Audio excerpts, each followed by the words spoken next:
और इस कविता का शीर्षक है कि क्या हमारे पूर्वज बंदर थे, है ना। वहीं से शुरुआत होती है। आशा करण अटल की ये कविता है। आशकरण अटल। आशकरण अटल की। घर में पाते ही एकांत में रटने लगा डार्विन का सिद्धांत, क्या हमारे पूर्वज बंदर थे, क्या हमारे पूर्वज बंदर थे। और जब मैं रट रहा था तब पिताजी अंदर थे। वे आए और चिल्लाए, ये क्या बकता है, पूर्वजों को बंदर कहता है। सोचा था पढ़ेगा लिखेगा, बाप दादों का नाम रोशन करेगा। नाम रोशन करना तो दूर, उल्टे बता रहा है उनको लंगूर। पिताजी ने खींच के एक हाथ दिया। मैंने डार्विन साहब को याद किया कि आप तो मर गए, मेरी जान को मुसीबत कर गए। बंदर को पूर्वज मानूं तो घर में पिटाई, न मानूं तो स्कूल में धुलाई। मैंने सोचा सबसे पूछा जाए और फिर किसी नतीजे पर पहुंचा जाए। मैंने पूछा अपने पड़ोसी से, क्या हमारे पूर्वज बंदर थे। तो वे बोले, तुम्हारे होंगे, हमारे पूर्वज तो अग्रवाल थे।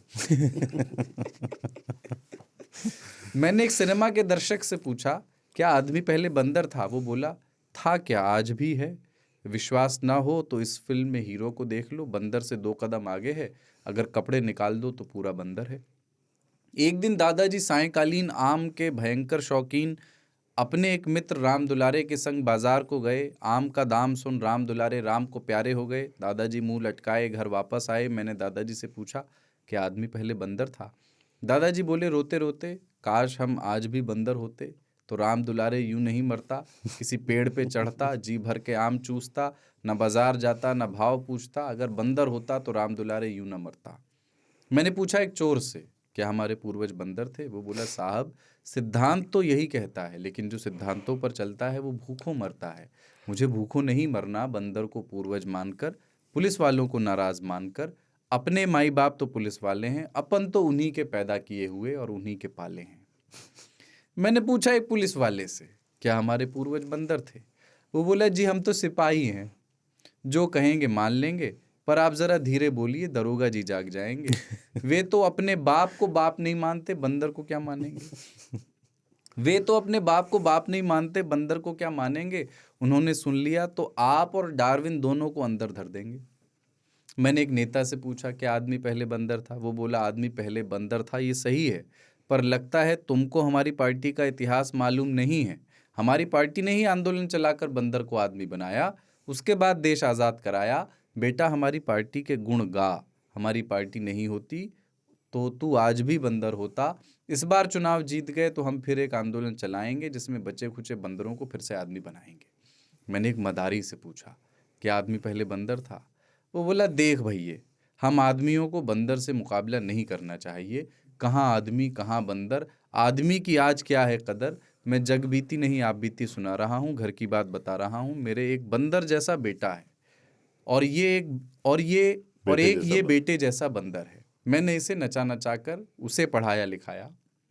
मैंने इसे नचा नचा कर उसे पढ़ाया लिखाया, एमए पास कराया। 3 साल हो गए, वो आज भी नौकरी के लिए मारा मारा फिरता है, और ऐसे में ये बंदर मेरे पूरे परिवार का पेट भरता है। देख भैये, हम आदमियों को बंदर से मुकाबला नहीं करना चाहिए।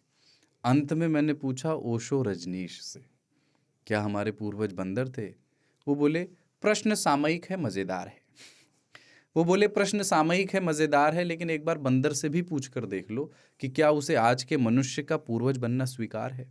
वो इनकार कर देगा, वो शर्म के मारे डूब मरेगा, या कोई आदमी जैसा चालाक बंदर रहा तो अदालत में मानहानि का दावा कर देगा कि हुजूर, हम बंदरों की प्रतिष्ठा को मिट्टी में मिलाया जा रहा है। इस भ्रष्ट और हिंसक मनुष्य को हमारा वंशज बताया जा रहा है। मनुष्य होना एक दुर्लभ घटना है, मनुष्य अभी मनुष्य नहीं बना है। हर एक की बात ने मन को छुआ, उत्तर तो नहीं मिला, पर एक और प्रश्न उठ खड़ा हुआ। अब मैं ये नहीं पूछता कि क्या आदमी पहले बंदर था, वो प्रश्न खड़ा है वहीं का वहीं। अब मैं पूछता हूँ, आदमी आदमी भी है कि नहीं। बहुत आशकरण अटल, बढ़िया यार। उनकी एक हास्य कविता। और इसके साथ अपन चिट्ठियों की ओर चढ़ेंगे, पर ये बढ़ेंगे। पर चूहिया एक पेड़ पर चढ़ी एक बार तो बंदर उस पर बैठा हुआ था। तो बंदर ने कहा कि यहाँ क्या करने आ रही है। चूहिया ने कहा, मैं यहाँ सेब खाने आई हूँ। बंदर ने कहा, ये तो आम का पेड़ है। चूहिया ने कह रहा, बावड़े सेब गैल लाई हूँ। ज़्यादा पटवारी ना बने तो।